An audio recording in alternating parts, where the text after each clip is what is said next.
Good afternoon students. आज हम पढ़ने जा रहे हैं एक कोई देश था। ओके, आज हम पढ़ने जा रहे हैं देश के बारे में। आप लोगों को पता है हमारे देश का क्या नाम है?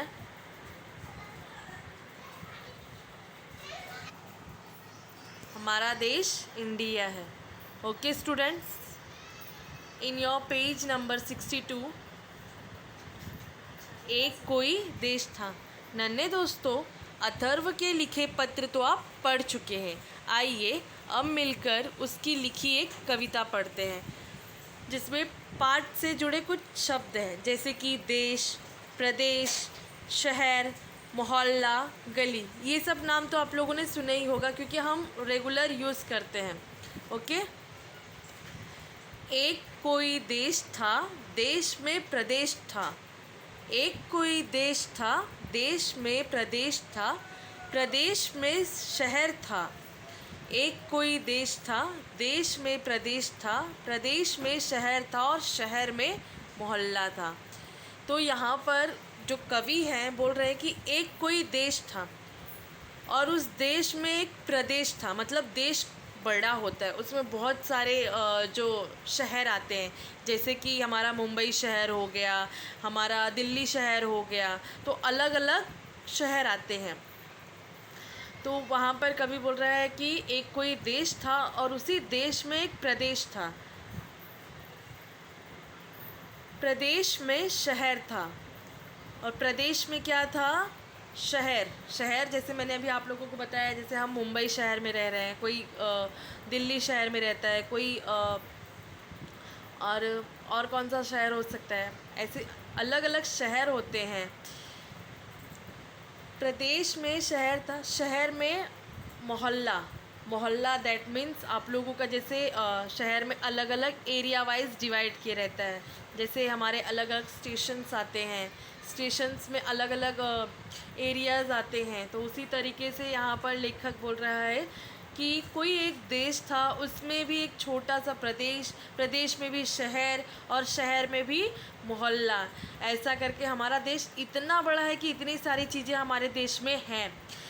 एक कोई देश था, देश में प्रदेश था, प्रदेश में शहर था, शहर में मोहल्ला था, मोहल्ले में क्या थी? गली थी। अब मोहल्ले में गली भी है हमारे, क्योंकि हमारा देश इतना बड़ा है तो गली तो रहने के लिए चाहिए, और हमारा देश इतनी बड़ी जनसंख्या आबादी वाला है, तो अगर गली नहीं रहेगी तो लोग किस तरीके से जाएंगे? फिर यहाँ पर कवि रिपीट कर रहा है, एक कोई देश था, देश में प्रदेश था, प्रदेश में शहर था, शहर में मोहल्ला था, मोहल्ले में गली थी और गली में घर था। इस तरीके से यहाँ पर हमारे देश को मतलब इतने बड़े देश को प्रदेश में डिवाइड किया गया, देन उसे शहर में एक डिवाइड किया गया, फिर उसे शहर से मोहल्ला बनाया गया, मोहल्ले से एक गली बनाई गई, गली से एक घर,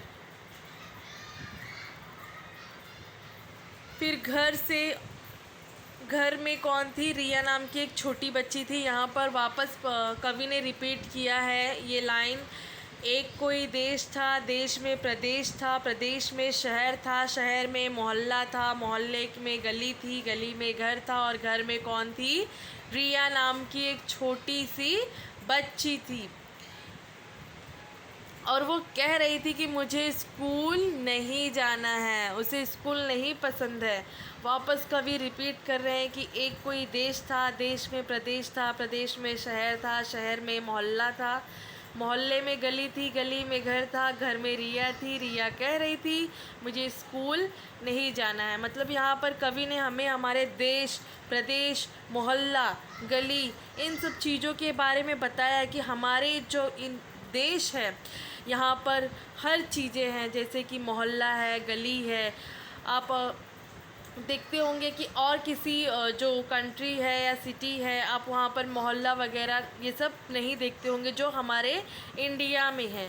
ओके, सो यहाँ पर एक छोटी सी बच्ची रिया के बारे में बता रहे थे कि उसे पसंद नहीं है स्कूल जाना। वो कह रही है कि मुझे स्कूल नहीं जाना है। और वो रिया रहती कहाँ थी?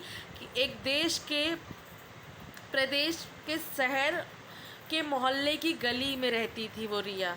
तो इस रिया का इंट्रोडक्शन देने के लिए कवि ने इन सब बातों को बताया है। के स्टूडेंट्स, ये कविता यहाँ तक ही थी और इसके क्वेश्चन आंसर मैं आप लोगों को नोट्स में भेज दूँगी। Okay, thank you students.